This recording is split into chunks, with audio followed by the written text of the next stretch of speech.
The warning lights painted Corporal Han Taiyang's face red as he stared at his screen. His fingers stopped moving over the repair panel. Something was wrong with the data scrolling past his eyes. The warship Eternal Verdict hummed around him, its massive engines pushing through deep space. Taiyang sat in the engineering bay, surrounded by exposed wiring and half-repaired equipment. He liked it here. Quiet. No one bothered him when he was fixing things. All units, combat stations. Commander Vrex 9's voice crackled through the ship's speakers. The Vrelian's words clicked and buzzed, filtered through his translator implant. Enemy contact detected. Distance 40,000 kilometers. Taiyang's combat implant buzzed against his skull. A sharp feeling, like ice water dripping through his brain. The war protocols activated automatically. His body wanted to move, to grab his weapon, to follow orders. 12 years of war had made the feeling normal. He stood up and walked toward the command deck. Around him, Vrelian soldiers moved with perfect coordination. Their insectoid bodies gleamed under the ship's lights. 4 arms checking weapons with mechanical precision. They never hesitated, never questioned. The protocols made sure of that. The command deck was chaos organized into perfect efficiency. Dozens of screens showed tactical data, enemy ship position, weapon status, shield strength. Commander Vrex 9 stood at the center, his compound eyes reflecting the displays. Catherine transport vessel, Vrex 9 announced. Origin enemy territory. Classification, military target. Weapons lock achieved. Taiyang's implant buzzed again. Harder this time. The protocol was clear in his mind, written in words he couldn't ignore. Enemy vessels are to be destroyed on sight. No exceptions. No delay, no mercy. The last word felt wrong, like something was missing from it. Sir, Taiyang said, moving closer to the sensor station. Permission to review target data. Vrex 9's head rotated toward him. The Vrelian commander was 3 times Taiyang's size, armored plates covering his thorax. Review is unnecessary, Corporal. Protocols are clear. Yes, sir, but I'm seeing something odd in the sensor readings. It wasn't a lie. Taiyang's engineering training made him notice things others missed. The Catherine ship on the screen wasn't moving like a military vessel. Its trajectory was erratic, desperate. Vrex 9 made a clicking sound that meant impatience. But he gestured toward the sensor console. Be quick. Taiyang's fingers flew over the controls. The data made his chest feel tight. Sir, the target's weapons are completely offline. Not powered down, physically destroyed. Their shield generators are dead. Life support is at 18% and failing. Tactical deception, Vrex 9 said immediately. Standard enemy protocol. They feign damage to avoid engagement. There are 847 life signs aboard.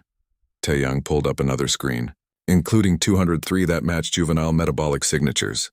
The words hung in the air. Taiyang's implant buzzed again, angry now. The protocols didn't like what he was doing. Analysis of enemy vessel contents is irrelevant to standing orders. Execute, destroy, move on. But Taiyang kept staring at the numbers. 847 lives, 203 children. Catherine's used juveniles as soldiers, another officer said. A Vrelian named Kex 3. Confirmed in intelligence reports. Threat assessment unchanged. Taiyang wanted to argue, but his implant sent a sharp pain through his skull. A warning. The protocols didn't want him to think about this anymore. They wanted him to agree to step back, to let Vrex 9 give the order to fire. He looked at the other humans on the bridge. There were 3 scattered among 40 Vrelian officers. Their faces were blank, empty. Their implants were stronger than his, or maybe they'd just stopped fighting years ago. Weapons ready, someone announced. Fire on my mark, Vrex 9 said. Taiyang's hand moved without thinking. He reached up and touched the base of his skull, where his combat implant connected to his spine. His fingers found the small port he'd installed last year while repairing a malfunction. An engineering backdoor, something he wasn't supposed to have. He pressed it. The buzzing stopped. The icy feeling in his brain disappeared. For the first time in 6 years, Taiyang's thoughts were completely his own. Sir, I request permission to board the target vessel, he said. His voice sounded strange to his own ears, stronger. For tactical assessment. Every head on the bridge turned toward him. Vrex 9's antenna twitched in confusion. Negative. Standing orders prohibit boarding of enemy vessels in hostile space. The vessel isn't hostile, sir. It's dead in space with failing life support. If there's intelligence value. Intelligence gathering does not supersede immediate threat elimination. Rex 9 stepped closer. His massive form towered over Taeyang. Corporal, your neural implant should be preventing this line of thinking. Are you experiencing malfunction? No, sir. I'm thinking clearly for the first time in years. The words came out before Taeyang could stop them. Too honest, too raw. Rex 9's eyes narrowed. You have manually disabled your protocol enforcement. It wasn't a question. Yes, sir. That is a violation of coalition military law. You will be placed under arrest following this engagement. Weapons officer, fire when ready. Taeyang looked at the screen one more time. The Kethrin transport drifted slowly, bleeding atmosphere and heat. In his mind, he saw 847 people. Families holding each other, children crying, people who were about to die because a protocol said they had to. He turned and ran. Secure Corporal Han! Rex 9's voice boomed across the bridge, but Taeyang was already through the door. His feet pounded against metal floors as he sprinted toward the equipment bay. Behind him, he heard Varelian soldiers giving chase, their 4 legs faster than his 2. He slid through the equipment bay door and slammed the lock. His hands grabbed an EVA suit from the wall rack. The heavy suit fought him as he climbed inside, sealing latches and checking oxygen levels. 60 seconds. That's all he had before they cut through the door. Taeyang ran to the airlock and initiated emergency launch sequence. The ship's computer screamed warnings at him. Unauthorized EVA deployment, violation of combat protocols, court-martial offense. He didn't care anymore. The airlock opened and the void swallowed him. Space was silent and cold. Taeyang fired his suit's thrusters, pushing away from the eternal verdict and toward the drifting Kethrin transport. His radio exploded with voices. Rex 9 ordering him to return. Other officers declaring him a deserter. His fellow humans saying nothing at all.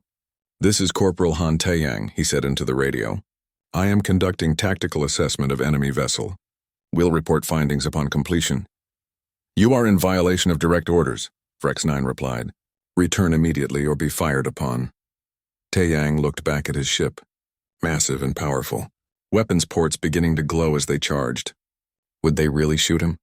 Would the protocols let them kill one of their own to kill the enemy? He already knew the answer. I'm sorry, Commander, Taeyang said, but I choose mercy. He shut off his radio and flew toward the dying ship ahead.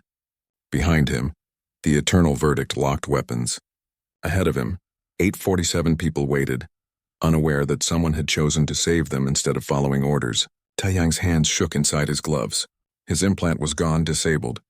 No buzzing, no icy commands, just his own fear and his own choice. For the first time in 12 years of war, he felt truly human. The Kethrin transport grew larger in his vision, dark metal covered in blast scoring. Windows shattered. Hull breaches everywhere. It looked dead. But his sensors showed life inside. That was enough. Taeyang fired his thrusters and aimed for the nearest airlock. Whatever happened next, he'd made his choice. He'd added mercy back into the equation manually, and nothing would ever be the same. The airlock opened with a horrible grinding sound. Metal scraped against metal as Taeyang forced the manual release. His EVA suit lights cut through the darkness inside the Kethrin transport. He stepped through and immediately knew something was very wrong. The air stank. Fear has a smell, sharp and bitter. Taeyang had smelled it before on battlefields. But this was different. This was the smell of hundreds of terrified people trapped in a metal tomb. Hello? He called out. His translator implant would convert his words to Kethrin language. I'm here to help, silence answered him. Then a sound, scales sliding across metal. Many scales, many bodies. Taeyang raised his hands, keeping them away from his weapon. I'm not here to hurt you. Your life support is failing. I can fix it. A shape moved in the darkness, large, then another, then dozens more. His suit lights caught them, Kethrins. Their reptilian faces were covered in green and brown scales. Yellow eyes reflected his lights like mirrors. Adults formed a wall in front of him. Behind them, Taeyang could see smaller shapes. Children being protected. One Kethrin stepped forward, older, with gray scales around his eyes. He wore torn clothing that might have been nice once. His voice came out as a hiss that Taeyang's implant translated. You are coalition. You kill Kethrins. The old one's body was rigid with fear and anger. You come to finish what your ship will do. No, Taeyang said. He slowly lowered himself to one knee, non-threatening. I came because killing you is wrong. The protocols say I have to, but I'm choosing not to. Protocols, the old Catherine spat. Yes, we know protocols. Our protocols said leave the young behind. Let the weak die. Kill anything that disagrees. He gestured at the crowd behind him. These people disagreed. I disagreed. So our own military hunted us. Taeyang stared. You're running from your own people? We are dissidents. Peace seekers. Families who refuse to send children to war. The elder's voice cracked. The Kithran Empire calls us traitors. Your coalition calls us enemies. We are just people who want to live. A child's cry echoed through the dark corridor. Taeyang's chest felt tight inside his suit. Let me fix your life support, he said, please. I have maybe 10 minutes before my ship decides what to do with me. With all of us. The elder studied him for a long moment, then nodded. I am Sreth. This is my clutch home, my family ship. He turned to the others and spoke in rapid Kethran. The crowd slowly parted. Taeyang stood and followed Sreth deeper into the ship. The damage was worse than he'd thought. Exposed wiring hung from ceilings. Blast holes let vacuum leak slowly through temporary patches. Bodies lay in corners, the ones who didn't make it. How many did you lose? Taeyang asked quietly. 112, Sreth replied. When our military fired on us. When we fled. When systems failed. He stopped at a heavy door. The life support core is here. Taeyang pulled out his repair tools and got to work. His hands moved automatically, assessing damage, rerouting power, replacing burned circuits. Engineering was simple, clear. You found what was broken and fixed it. If only people were that easy to repair. Why do you help enemies? Sreth asked, watching him work. You're not my enemy, Taeyang said, splicing two wires together. You're just people who chose something the war wouldn't let you choose. You chose too. You chose us over your orders. Yeah, Taeyang smiled behind his helmet. I guess I did. A new voice crackled in his helmet radio. Taeyang, you absolute idiot, please tell me you're still alive. He recognized that voice. Suman? Who else would be stupid enough to follow you? Yoon Suman sounded angry and relieved at the same time. I saw you launch. Then I saw your combat stream go dark. I disabled my implant and came after you. Taeyang felt warmth spread through his chest. You didn't have to do that. Someone has to keep you from getting killed. I'm a medic. It's literally my job. He could hear her EVA thrusters firing. I'm coming up on the port side. Where do you need me? Medical bay. These people are hurt, scared. They need help more than I do. On it. Sreth was staring at him. Another human comes to help? The best medic in the fleet, Taeyang said. She saved more lives than anyone I know, including mine twice. But the protocols, some of us are better at ignoring them than others. 5 minutes later, Suman burst through the airlock. Her EVA suit was smaller than Taeyang's, painted with red medical symbols. She pulled off her helmet and looked around at the frightened Kethrans. Okay, she said calmly. Who needs help first? Her presence changed everything. Suman moved through the crowd with quick efficiency, checking pulses, examining wounds, speaking softly to terrified children. She didn't hesitate, didn't judge. She just healed. Taeyang watched her work while his hands continued repairing the life support system. This was what mercy looked like. Not complicated, just choosing to help instead of hurt. The life support core hummed back to life. Fresh air began flowing through vents. Temperature stabilized. Lights flickered on throughout the ship. You did it, Sreth said, wonder in his voice. Not done yet. Taeyang pulled up the engine diagnostics. Your engines are dead. I can get them running, but it'll take an hour. Maybe more. His suit computer flashed a warning. Message from the Eternal Verdict. Corporal Han, Medic Yoon. Commander Vrex 9's voice was cold. You have 5 minutes to return to this vessel. After that point, you will be considered enemy combatants and treated as such. Taeyang looked at Sreth. At the families huddled together. At Suman bandaging a child's arm. At 847 people who deserve to live. I need more than 5 minutes, he said to nobody in particular. Then we make them give us more. Suman called from across the room. She was injecting something into a wounded Kethran woman. Taeyang, can you patch into their communications array? Probably. Why? Because we're going to talk to them. All of them. Every soldier on that ship, Taeyang understood immediately. He ran to the transport's communication station and started working. The console was alien technology, but engineering was engineering. He found the broadcast system and hot-wired it to connect with the Eternal Verdict's internal network. "Ready," he said. Suman stood up and walked to stand beside him. Her face was streaked with blood, Catherine blood green against her skin. She looked tired, determined. "Open channel," she said. Taeyang activated the connection. Now every soldier on the coalition ship could hear them. "This is Medic Yoon Suman," she began. Her voice was steady, strong. "I am standing inside a Catherine refugee transport with 847 civilians. I am treating their wounded. There are children here, families, people who oppose the war and were hunted by their own government for it." She paused. Taeyang watched her gather her words.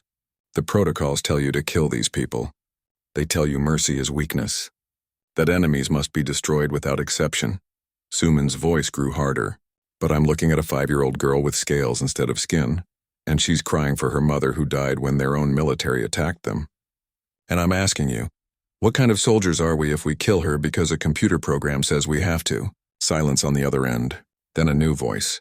"Commander Vrex 9, Medic Yoon. Your emotional response is clouding your judgment. This is why protocols exist, to remove emotion from tactical decisions." "No," Suman said firmly. "Protocols exist to make us forget we're killing people. To make it easier. To let us pretend we don't have a choice." "You had a choice," Vrex 9 replied. "You chose treason.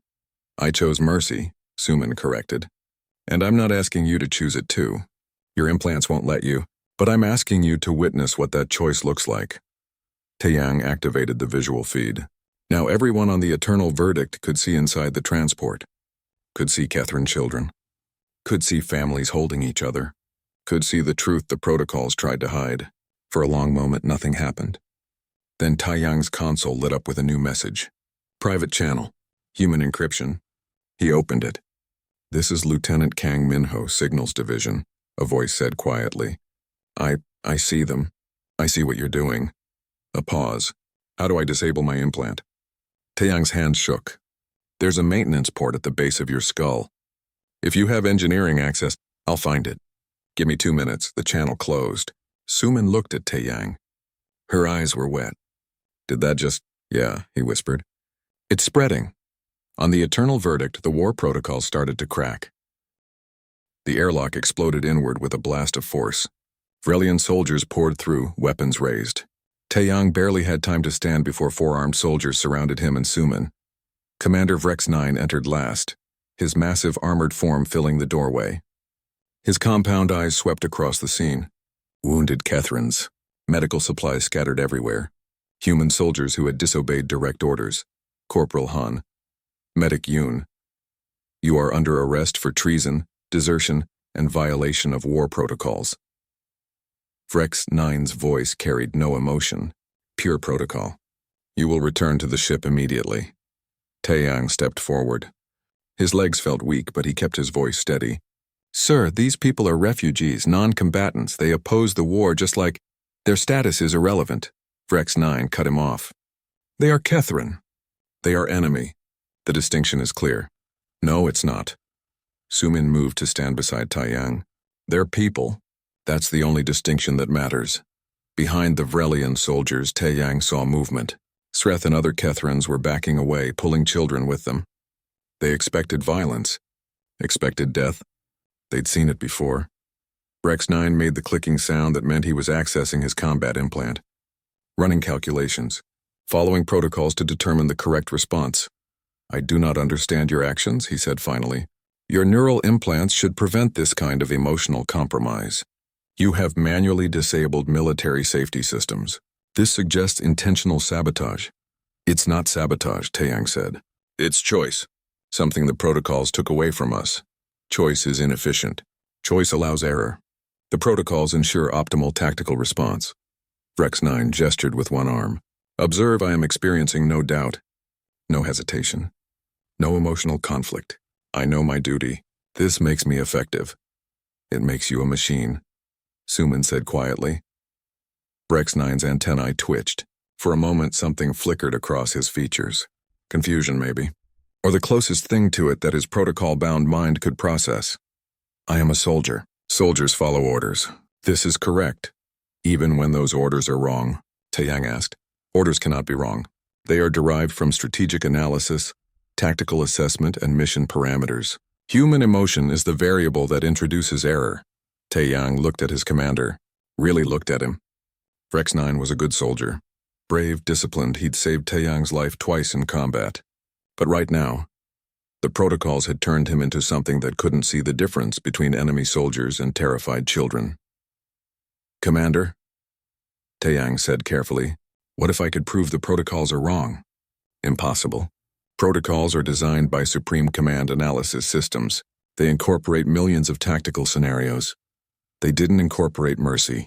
They deleted it." Taeyang pulled out his datapad. "Let me show you something." He brought up the transport's communication logs. These people sent 14 distress signals over the past week. Not to coalition forces, to other Kethran vessels, begging for help, asking for safe passage. Every single message was about peace, about ending the war. Rex 9's eyes studied the data. Communication content does not change threat assessment. Every message was ignored or answered with weapons fire. Their own people hunted them because they wanted peace. Taeyang scrolled through more logs. "They're not our enemies, sir. They're refugees from the same war that's killing all of us." For the first time, Rex 9 hesitated. His antennae moved in patterns Taeyang had never seen before, like the commander's brain was trying to process something that didn't fit the protocols. Then his eyes went blank. The implant took over again. "Irrelevant. Standing orders supersede individual circumstance. You will both return to the ship. These Kethrans will be detained for intelligence processing." "No," Taeyang said. Every weapon in the room swung toward him. "That's an order, Corporal." "I know, sir.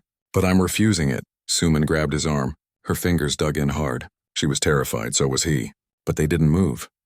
"You understand I am authorized to use lethal force," Rex 9 said. "Not a threat. Just fact. I understand, sir." The seconds stretched out. Taeyang could hear his own heartbeat. Beside him, Suman's breathing came fast and shallow. Behind the Vrelian soldiers, Kethran families held each other, waiting to see if the humans who'd tried to save them would die for that choice. Rex 9 raised one arm. The boarding team tensed, ready to fire. Then a new voice cracked across everyone's communications. "Commander Rex 9, this is Admiral Park Ji-won, stand down." Every soldier in the room froze. Admiral Park Ji-won commanded the entire 7th Fleet. 50 warships, thousands of soldiers. She was a legend, a human who'd risen to command through perfect adherence to protocol, flawless tactical decisions, and zero tolerance for mistakes. "Admiral," Rex 9 said, "I am executing protocol for desertion and—" "I said stand down, Commander." Her voice was sharp, cold. "I am assuming direct oversight of this situation. All weapons to safe positions, now." The Vrelian soldiers obeyed immediately. Weapons lowered. Rex 9's body language screamed confusion, but he couldn't disobey a direct order from a superior officer. "Corporal Han, Medic Yoon," Admiral Park continued, "I have been monitoring your communications. I have reviewed the tactical data from the transport, and I have made a decision." Taeyang held his breath. "You are both confined to quarters pending formal investigation. The Kethran refugees will be placed under coalition protection protocols and escorted to neutral territory." A pause. "Commander Rex 9, return to the ship with your team. I will handle the refugees personally." "Admiral, this violates standing orders regarding enemy combatants," Rex 9 said. "I am aware, Commander. I am also in command. Return to the ship." Rex 9 stood motionless for another moment. Then he turned and led his soldiers back to the airlock. Before leaving, he looked at Taeyang one last time. "This is wrong," he said simply. "I know you think that, sir," Taeyang replied, "but thank you for not shooting us." After they left, the transport fell silent. Taeyang and Suman looked at each other, not quite believing they were still alive. "Did the Admiral just—" Suman started. "I think she did," Taeyang whispered. 30 minutes later, Admiral Park Ji-won arrived in person. She was tall for a human woman, with gray-streaked black hair pulled back severely. Her uniform was perfect, her expression unreadable. She walked through the transport slowly, observing everything. The wounded Kethrans, the damaged systems, the children hiding behind adults. Her face remained neutral, showing nothing. Finally, she stopped in front of Taeyang and Suman. "At ease," she said quietly. They hadn't realized they were standing at attention. "Admiral," Taeyang began. Not here. She glanced at the Kethrans, watching them nervously. First, we handle the refugees. Then we handle you two. She turned to Sreth, who had approached cautiously. I am Admiral Park of the Coalition 7th Fleet. You and your people will be escorted to the neutral station at Kovar 3. No one will harm you. You have my word. Sreth studied her with ancient eyes. Why do you help us? Your protocols say... I know what the protocols say. Something flickered across the Admiral's face. Pain, maybe, or doubt? But I'm choosing to do what's right instead of what's ordered. Someone recently reminded me that soldiers can still make that choice. She looked back at Taiyang and Suman, even if it cost them everything. The next 6 hours passed in a blur. Coalition ships arrived. Medical teams treated the wounded. Engineers repaired the transport enough for it to limp to safety. Kathrin refugees were given food, blankets, basic supplies. Taiyang watched it all from a small room where they'd been confined. Through the window he could see Sreth speaking with Admiral Park. The old Kethrin was crying. The Admiral's face remained stern, but she placed a hand on his shoulder. A simple gesture of comfort. We're going to be court-martialed, Suman said from the corner. She sat with her knees pulled up, looking exhausted. Probably executed for treason. Maybe, Taiyang agreed. Was it worth it? She looked at him. Really looked. Then she smiled. Yeah, it was. A door opened. Admiral Park entered alone. She sat down across from them, removing her cap and running a hand through her hair. Suddenly she looked very tired. I disabled my implant, she said without preamble. Both of them stared. About an hour ago. I had to know. She trailed off. I had to know if I was making this decision or if the protocols were making it for me. She looked at her hands. Do you know what I felt the moment the protocol shut off? Neither answered. Terror, absolute terror. Because suddenly I had to choose. Really choose. And I realized I haven't made a real choice in 15 years. Her voice was barely a whisper. The protocols decided everything. When to fight. When to retreat. When to kill. I just executed them. Like a machine. Admiral, Taiyang started. I'm going to be relieved of command, she continued. Coalition High Command has already issued the order. I'm to return to headquarters for court-martial. You two as well. She looked up at them. But before I go, I'm going to make one last choice as a free human being. She stood and pulled out her datapad. Her fingers moved quickly across the screen. I'm sending a message to every human in the 7th Fleet. I'm telling them what happened here. I'm telling them about the refugees. About the protocols. About choice, she smiled grimly. And I'm telling them how to disable their implants. Suman gasped. That's mutiny. Yes, the greatest violation of military law possible. Admiral Park looked at them both. But you two chose mercy over orders. The least I can do is give others the same choice. She sent the message. Somewhere in the depths of space, thousands of humans received it simultaneously. Some would ignore it. Some would report her. But some... What do we do now? Taiyang asked. Admiral Park put her cap back on. When she looked at them again, her eyes were hard, determined. Now we face the consequences, together. She walked to the door, then paused. For what it's worth, Corporal Medic, I'm proud to have served with you. You reminded us all what it means to be human. As she left, Taiyang and Suman sat in silence. Through the window, they watched the Kethrin transport prepare for departure. Children pressed their faces against viewports, waving goodbye. One of them was a small girl with bright green scales. She held up something in her hand. A crude drawing of 2 humans in EVA suits. Heroes, her picture said. Taiyang waved back, tears streaming down his face. The war protocols had forbidden mercy, but mercy was spreading anyway, one choice at a time. The courtroom was cold and empty. Taiyang sat between Suman and Admiral Park, facing a panel of 7 judges. 3 humans, 4 aliens, all of them wore expressions carved from stone. Corporal Han Taiyang, the lead judge, began. You stand accused of desertion, insubordination, and willful violation of war protocols. How do you plead? Guilty, Taiyang said. His voice didn't shake. To all charges. Beside him, Suman and Admiral Park gave the same answer. No point in lying. Everyone knew what they'd done. The trial took 3 days. Prosecutors showed recordings of Taiyang disabling his implant, of him launching toward the enemy ship, of Suman following. of Admiral Park sending her message to the fleet. Everything was clear. Everything was documented. The evidence was overwhelming. What the prosecutors didn't expect was what happened outside the courtroom. The message Admiral Park had sent was spreading like fire through dry grass. Not just in the 7th Fleet, across the entire coalition military. Human soldiers were reading about the refugees, about the choice to show mercy, about how to disable their implants. Some reported it immediately, loyal to the protocols, but others started asking questions. Lieutenant Kang Minho was one of them.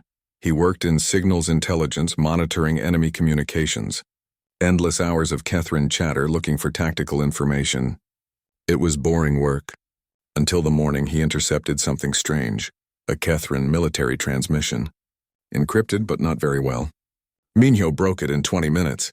What he found made his blood run cold. Status update: Operation Endless War proceeding as planned. Both coalition and Catherine forces maintaining conflict intensity. Projected duration indefinite. Profit margins acceptable. The transmission wasn't sent to Catherine Command. It was sent to the Corlax Trade Consortium. Arms dealers, weapons manufacturers, war profiteers. Minho dug deeper.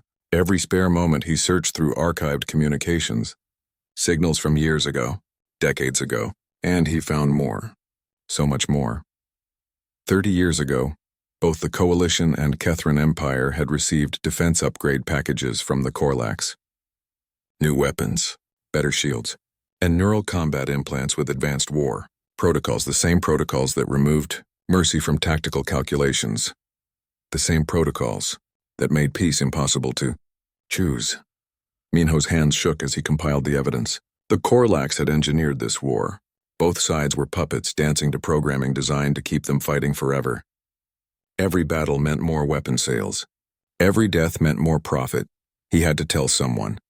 But his implant was still active. If he tried to report this to his superiors, the protocols might stop him.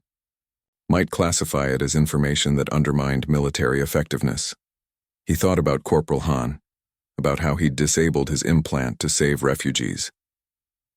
Minho reached for the base of his skull. His fingers found the maintenance port. He took a deep breath and pressed. The protocol shut off. Suddenly his mind felt clear, like waking from a dream. How had he not seen it before? 12 years of war and he'd never questioned it. Never wondered why peace negotiations always failed, why both sides seemed incapable of stopping.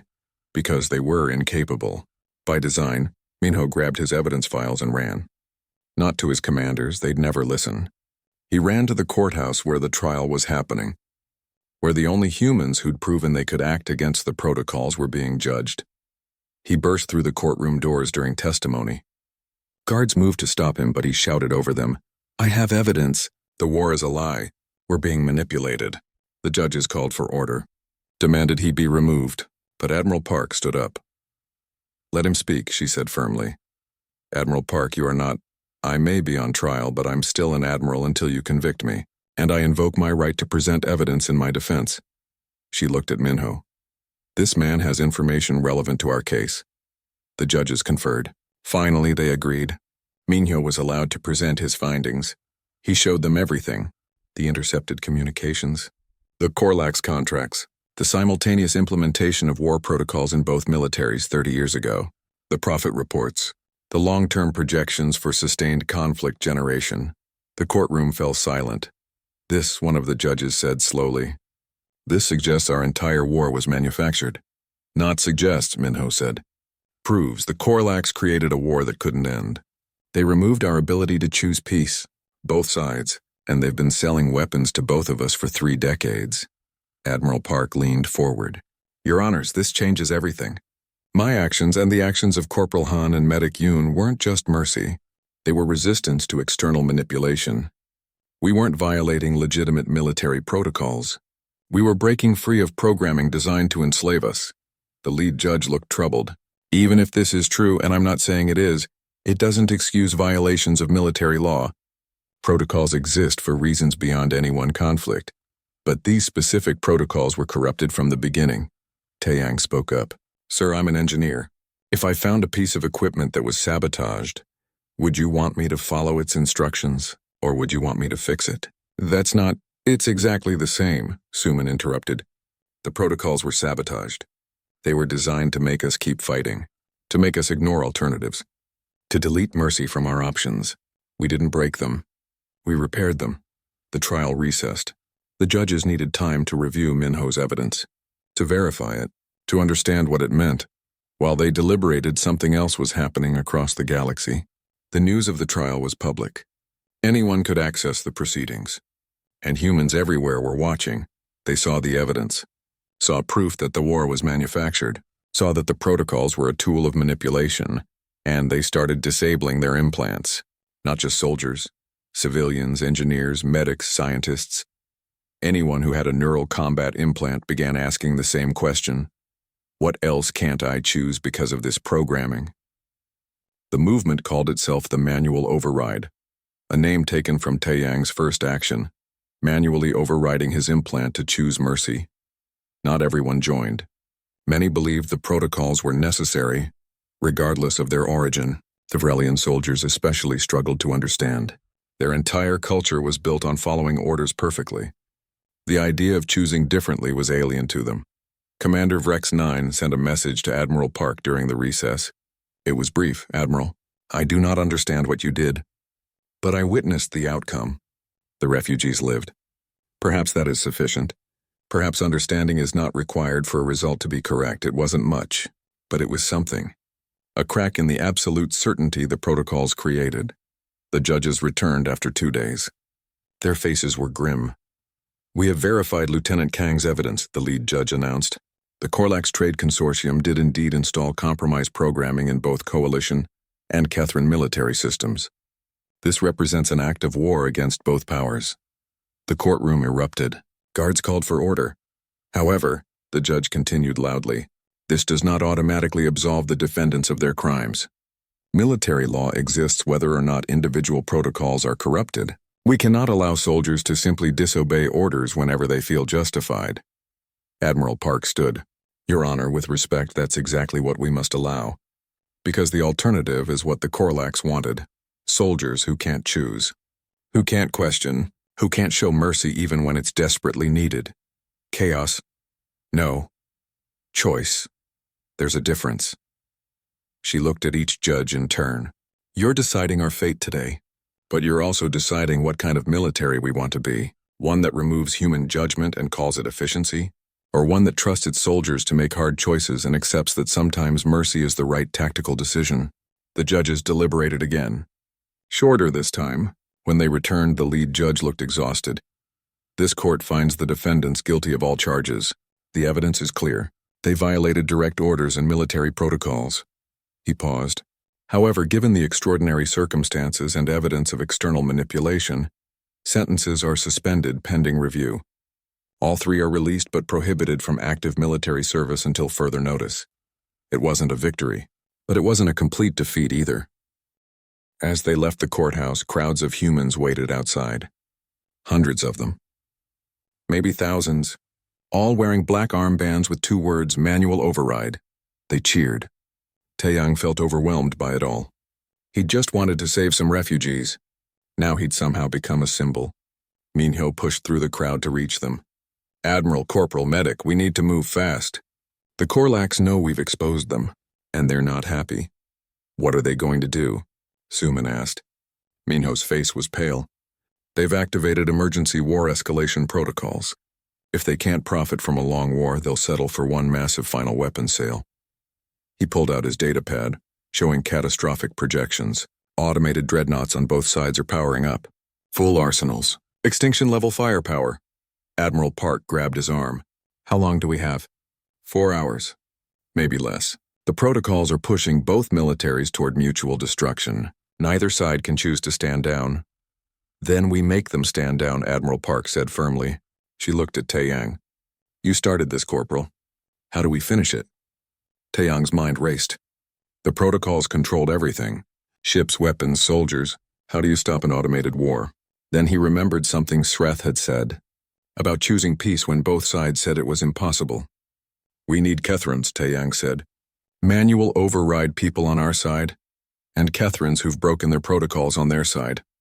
If we can get both species to choose peace simultaneously, Maybe the systems will recognize it as a valid command. That's, Minho started. Insane, Suman finished. But it might work. Admiral Park nodded slowly.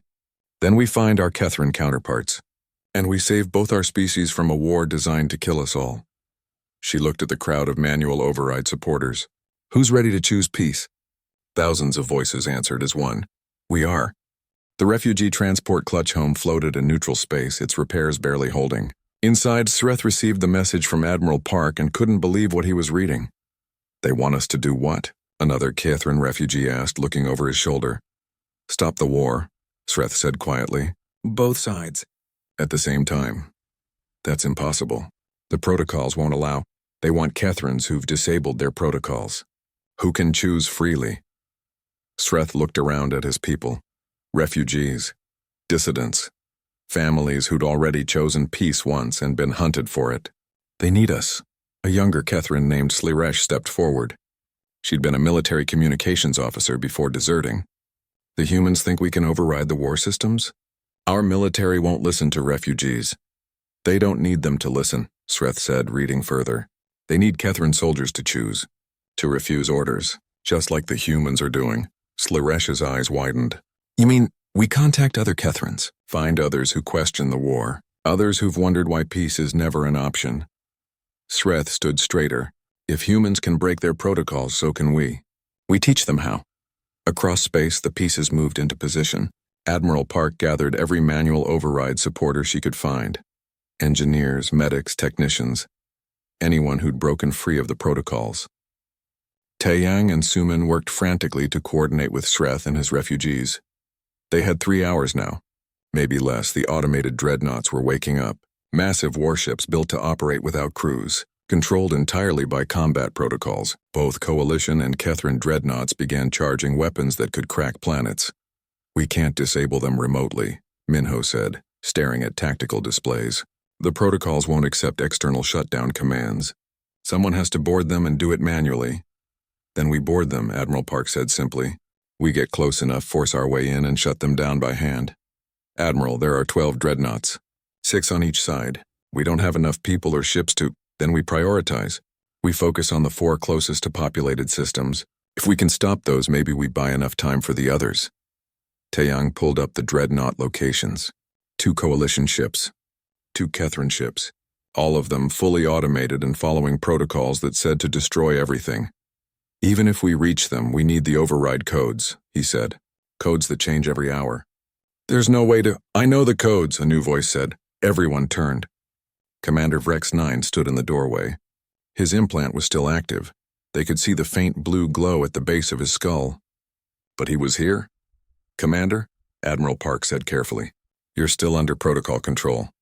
Yes. Vrex 9 entered the room slowly. I cannot disable my implant. My biology is different. The integration is too deep. But I can observe. I can calculate. And I have determined that current protocols will result in total annihilation. So you're helping us? Suman asked. I am choosing the option that preserves the most life, that is still within protocol parameters. He pulled out a data chip. These are the command codes for Coalition dreadnoughts. Real-time updates. I have access as a tactical commander. Taeyang took the chip with shaking hands. Thank you, sir. Do not thank me. I am still uncertain if this is correct. But I am equally uncertain that following current protocols is correct. So I choose the unknown. Vrex 9's antennae twitched. Perhaps this is what you call faith. Sreth's message came through minutes later. We have found others. 30 Kethrin soldiers who question the war, who want to choose differently. They will help us reach the Kethrin dreadnoughts. It wasn't many, but it might be enough. They split into 4 teams. Each team had 1 target, 1 dreadnought to stop. They had 2 hours now. Taeyang led Team 1 toward Coalition Dreadnought Absolute Justice. His team included Suman, Minho, and 3 other engineers. Their ship was small and fast, modified to avoid detection. Approaching the dreadnought, their pilot announced. It's huge. Sensors show weapons charging at 70%. Through the viewport, Taeyang saw it. A massive wedge of metal and death covered in weapons ports. No crew, no mercy, just pure protocol execution.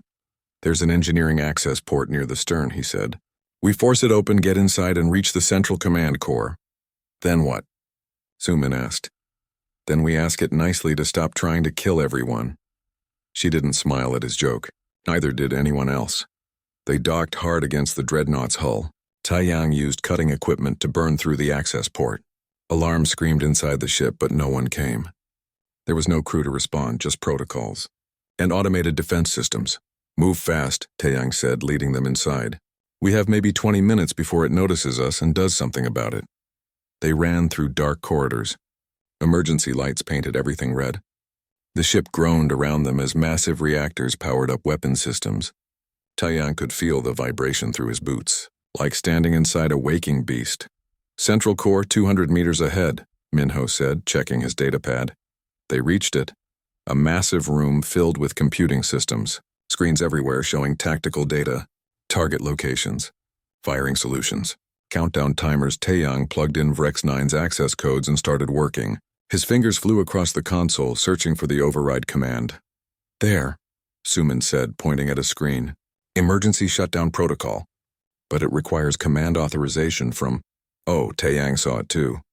The shutdown required authorization from either the ship's captain or a senior officer. But automated ships didn't have captains. The protocols had no way to turn themselves off. By design, we can force it, Minho said. Rewrite the authorization requirements. But it'll take time. 10 minutes at least. We don't have 10 minutes, Suman pointed at another screen. Weapons charged to 90%. Firing sequence initiating in 8 minutes. Taiyang's mind raced. There had to be a way. Some backdoor, some override. He was an engineer. He fixed impossible things every day, then he saw it. A single line in the protocol code. Manual authorization, he read aloud.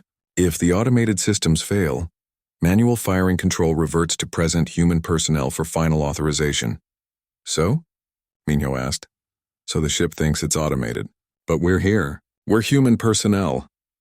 Taiyang pulled up the firing authorization screen. It's asking me if I want to fire. A simple yes or no prompt appeared on the screen. The fate of millions reduced to 2 choices. If I say no, it should abort the firing sequence. The manual override supersedes automation. Taiyang's finger hovered over the button. At least that's how it's supposed to work. And if it doesn't work? Suman asked quietly. Then we die along with everyone else. He pressed no. For a moment, nothing happened. Then alarms blared. The ship's AI voice announced, manual override detected. Firing sequence aborted. All weapon systems powering down. Requesting clarification from command authority.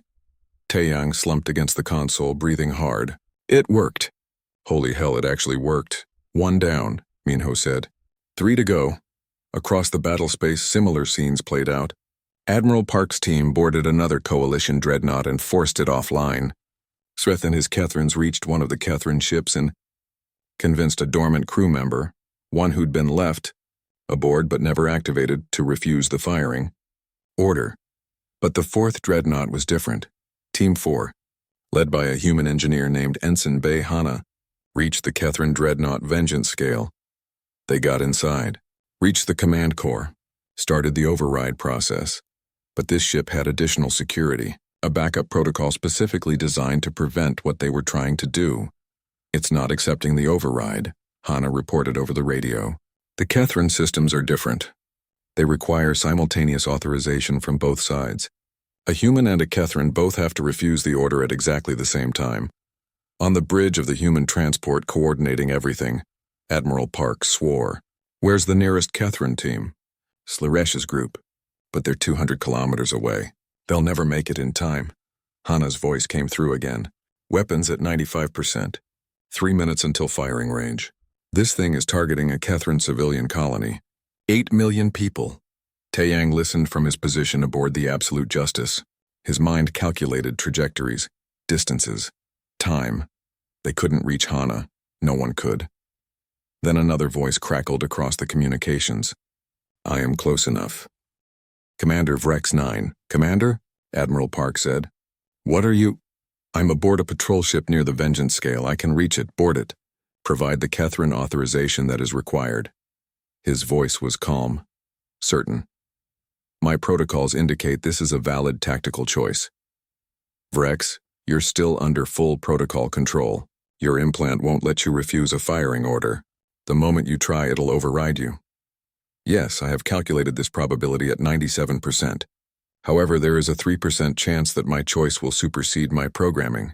That is sufficient probability to attempt.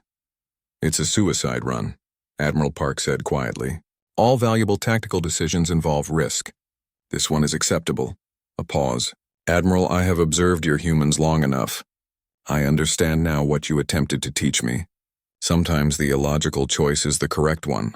Sometimes mercy is not weakness, it is strength I did not recognize. Before anyone could respond, Vrex 9 cut his communication and launched toward the dreadnought. Hana watched through her team's viewport as a small ship approached at maximum speed. It docked violently, tearing through armor to reach an airlock. Seconds later, Commander Vrex 9 appeared in the command core, moving with impossible speed. Ready? He asked Hana simply. She pulled up the authorization screen. Yes or no, fire or refuse. On your mark, Commander. The weapons reached 100% charge. The targeting solution locked onto the Kethrin colony below. 8 million lives waiting for a decision. Vrex 9 stood at his console. The authorization prompt appeared in Kethrin language. His forearms moved to the controls. His implant was screaming at him. Taeyang could imagine the protocols flooding his brain, demanding obedience, demanding he choose to fire. 3, Hana counted down. 2, 1 now. She pressed no. Vrex 9's arms shook. His entire body trembled. The protocols were fighting him, trying to force his hand. His eyes went blank as the implant took complete control. His finger moved toward yes, then stopped. No, Vrex 9 said aloud. His voice was strained, painful. I choose no. His finger moved to the other button, pressed it. The word appeared on screen in Kethrin, refuse. The dreadnought's weapons powered down. Alarms announced an abort. 8 million people would live. But Vrex 9 collapsed. His implant had tried to force obedience and failed. The conflict had burned out neural pathways. He was alive but unconscious. Commander! Hana ran to him. Medical team now.